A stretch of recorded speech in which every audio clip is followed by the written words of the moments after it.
Yes, Kenya. Tamu sana. Some few minutes ago, Denis Itumbi, taking to his social media accounts, had this to say. Denis Itumbi: Kenyan political opinion polling is not science. It is high-end puppetry. The highest bidder controls the frequency, the rhythm, and eventually the applause. Even when they place Uda Kenya on top, ignore and treat them with the contempt they deserve. The real opinion poll is on 9th August 2022. Hii ingine is a product of Whispers Avenue Pale Gigiri. Yes. That's Denis Itumbi's post some few minutes ago. And from that post, Denis Itumbi is castigating and rebuking opinion polls. Yes, opinion polls. And the same Denis Itumbi, some few months ago, not even months, some few weeks ago, was actually celebrating opinion polls. Yes. Tanga have been celebrating these opinion polls. We have Millicent Omanga, we have Boni Alwale. In fact, quite a good number of them, they have been celebrating these opinion polls. And also Ahmed Nasir, this lawyer here, has actually been really celebrating opinion polls and actually saying how William Ruto is actually on the lead. And consistently, this lawyer has been conducting opinion polls through his Twitter handles. This same lawyer. Same to Denis Itumbi. And also former Chief Justice Willie Mutunga, who of late appears to be supporting William Ruto, just some few days ago, also just celebrated opinion polls that showed William Ruto was in the lead. So these leaders, these Tanga leaders and their supporters, they have been celebrating these opinion polls. Why is Denis Itumbi now crying foul? That's our analysis and discussion today. So if in case you've just bumped here for the very first time, kindly subscribe, give this video a like. Give it a like, please. Give it a like. Thank you. God bless you. God bless Kenya. What does this mean, ladies and gentlemen? From where I sit, and you will largely agree with me, that Denis Itumbi and Tanga, they are being clever here. They have already seen that the opinion polls, the latest opinion polls, are not favorable to them. Because in the latest opinion polls, Raila Amolo Odinga, after launching or rather declaring his presidential bid, Raila has risen very steadily and very fast on opinion polls. And William Ruto has really declined very fast in the same opinion polls. So Denis Itumbi here and Tanga largely, they are just trying to avoid that. They want something they can use to console themselves. And now he's saying the real opinion poll will be in August next year during the 2022 general election. This also is just an indication of what is currently also happening on the mountain. You know, William Ruto's political future hangs on the mountain. Without the mountain vote, William Ruto is just but a shell. Without the mountain vote, William Ruto is just a shell. Because across the country, William Ruto's support is only concentrated in Kalenjin Rift Valley and in some parts of the mountain. So without the mountain votes, William Ruto's support will largely be concentrated in his ethnic Kalenjin Rift Valley. So without the mountain vote, William Ruto's goose is cooked. So as I talk right now, there is also a very interesting dynamic on the mountain. Raila seems to be really beating William Ruto on the mountain. Raila is actually gaining very fast on the mountain as William Ruto declines on the mountain. And opinion polls are really being done there, showing that actually Raila is rising on the mountain as William Ruto declines on the mountain. So Tanga here are just trying to console their supporters again.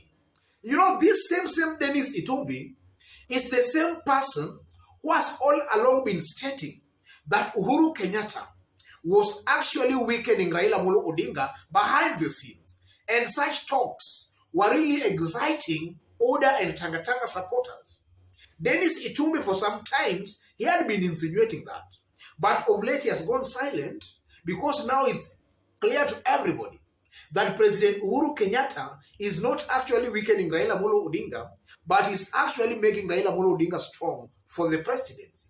So this Denis Itumbi coming up with this kind of a post, this is just another way of maybe convincing or massaging the ego of Oda or Tanga supporters.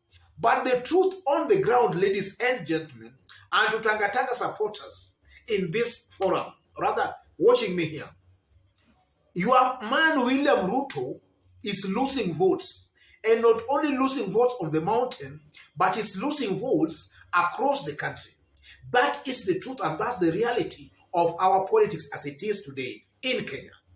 William Ruto is largely losing votes because all along he was the only presidential candidate campaigning for the presidency. But the blunder he made is that he started his campaigns way too early. From 2018, he has been on a high voltage campaign, mobilizing members of parliament, dishing out money. Since 2018, an indication that William Ruto is actually a greenhorn in Kenyan politics. Our politics largely is only determined, let's say 3 or 2 months to the election itself. But William Ruto started his campaigns almost 4 years to the election itself.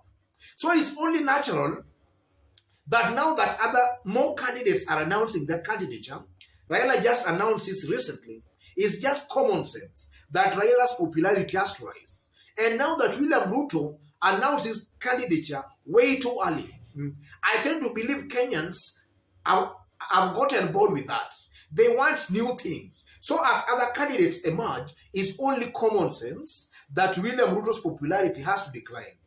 So the truth of the matter, even if you do an opinion poll today, a scientific opinion poll, without any influence, that opinion poll will show you accurately William Ruto declining as Raila Amolo Odinga gains. I know as of now, maybe some opinion polls might still show William Ruto on the lead, but on the lead as he declines. And it's just a matter of time before maybe Raila overtakes William Ruto in all those opinion polls. That's the reality, and that's the exact thing that is happening on the ground. What does this mean for now Tanga and William Ruto's way towards 2022? I'm seeing a situation, ladies and gentlemen, though a very unfortunate situation. I'm seeing a likely possibility of majority of leaders who have all along been campaigning for William Ruto, these members of parliament, some of these senators. I'm seeing a likely possibility of leaders dumping William Ruto. And William Ruto might just be forced to remain with the leaders in his ethnic Kalenjin community. I'm seeing that likely possibility, and it's something that is most definitely going to happen. We are going to see leaders dumping William Ruto in numbers.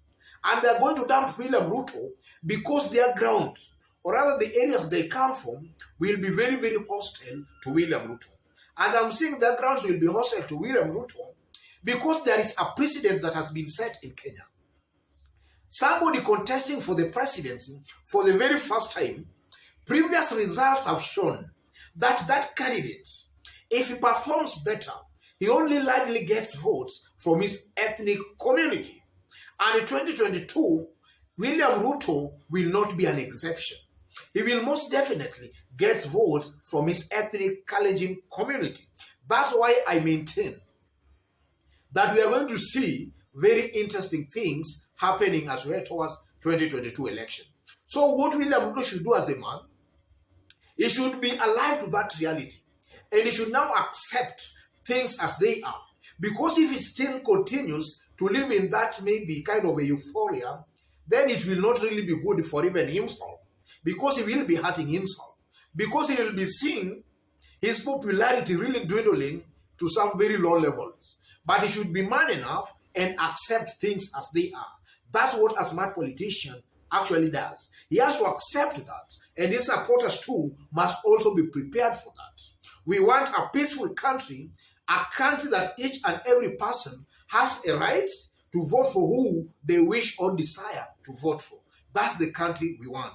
Otherwise, ladies and gentlemen, before I conclude, let me also remind you that if you've just bumped here for the very first time, kindly subscribe, give this video a like, give it a like please. And if you are watching us for the very first time, and you are watching us outside Kenya, drop a comment, let us know from which part of the globe you are watching us from. Drop a comment please, drop a comment. And to our fans and subscribers here, I'm very much humbled for the kind of support you are giving me here by constantly giving our videos likes, constantly dropping your comments. God bless you. God bless Kenya. And to any other person, that's the kind of analysis we do here. We don't beat about the bush. We go straight to the point. We hit the nail on the head. That's the kind of analysis we do here. Otherwise, if you have not also subscribed, take this opportunity right now. Tap on the subscription button and also on the notification bell to receive a notification anytime we upload a new video. Otherwise, God bless you. God bless Kenya. Tamu sana, tamu sana, tamu sana. Yes, tamu sana.